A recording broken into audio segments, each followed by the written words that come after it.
Welcome to the Rim Break Rodeo. We hope this video helps. You start by matching the monitor model to the firmware. That prevents bricking. Once done, format a spare USB drive to FAT32. This is required.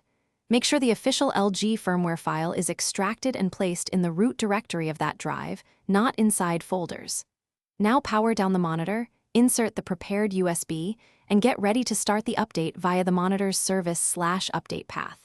Do this method exactly. It's the only supported route for model-specific firmware. You'll next trigger the update from the monitor's on-screen menu. Power on the monitor with the USB drive inside, then navigate to General Support Software Update. The unit reads the root directory and lists the firmware file. Select it and confirm to begin. During the transfer, the screen may flash or show a progress bar. Do not interrupt power, switch inputs, or remove the USB. If the monitor requires a specific key hold at power on, follow the model prompt, otherwise wait patiently until completion. When the update finishes, the screen will indicate success or simply reboot. Remove the USB, then power cycle the monitor and verify the firmware version in the OSD menu.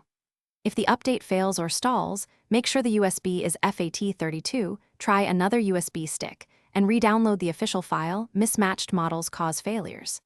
If you still can't update, reset settings, retry once more, and then contact LG support for service. That troubleshooting tip usually resolves most update problems quickly.